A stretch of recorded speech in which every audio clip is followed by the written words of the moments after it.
Bonjour Justine Bonneau. Bonjour. Vous êtes la lectrice de la semaine, donc étudiante en littérature à l'Université d'Orléans et vous êtes membre du club de lecture associé donc à notre partenaire, le Centre national du livre. Et vous allez nous présenter deux ouvrages. Tout d'abord, le premier est un classique de Jean Anouilh.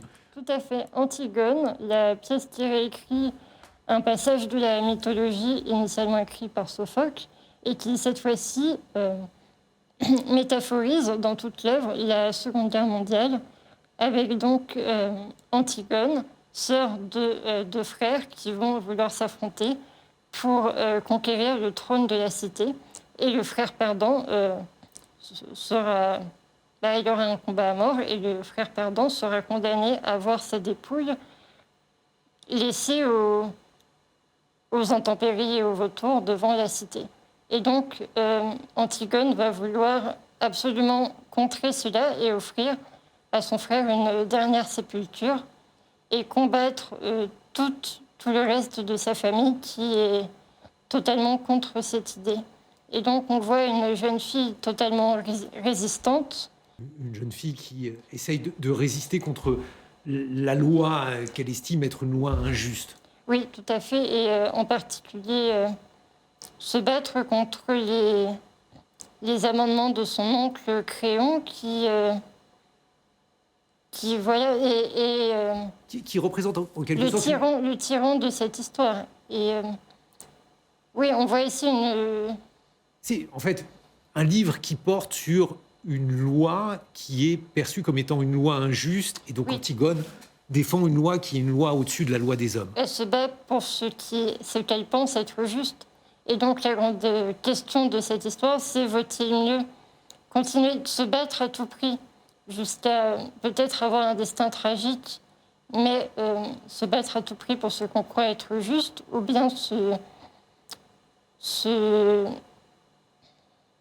résigner. Se résigner à la décision de sa famille et ne pas combattre pour quelqu'un qui est mort finalement. Jacques Attali. Un texte magnifique qui m'a bouleversé. C'est une pièce de théâtre qui m'a bouleversé, même si on peut faire quelques reproches à son auteur en termes de son attitude pendant la guerre. Mais c'est un texte extraordinaire, évidemment. Bon, l'Antigone de Sophocle, je pousse tout le monde à relire Sophocle parce que c'est d'une modernité fabuleuse. J'ai récemment pris le temps de relire toutes ces pièces, c'est d'une modernité. On les entend encore.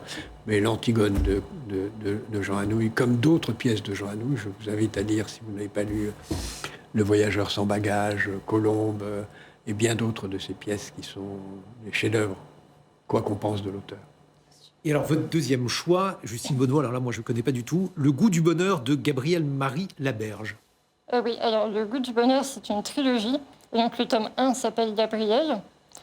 On suit donc une mère de famille, Gabrielle, dans le Québec des années 1930, qui est déjà mariée et mère de 5 enfants.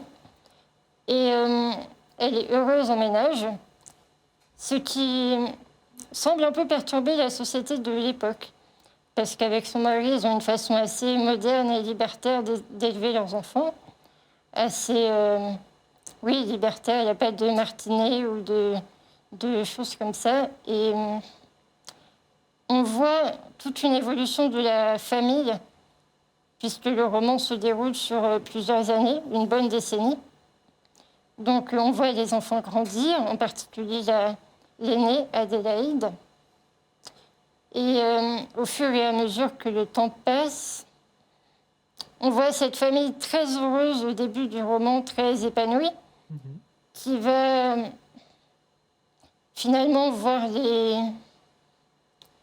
les esprits de chacun évoluer et peut-être diverger un peu de l'éducation principale que leur ont donnée leurs parents.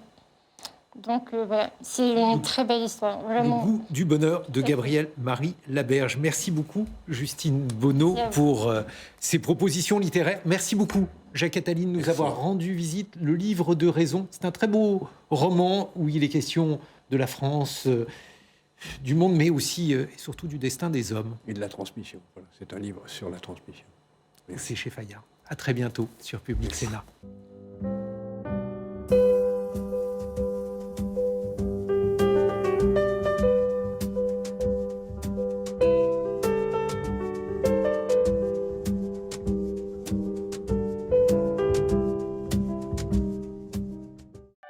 Public Sénat, en partenariat avec France Culture et avec le soutien du Centre national du livre, vous a présenté Livrez-vous.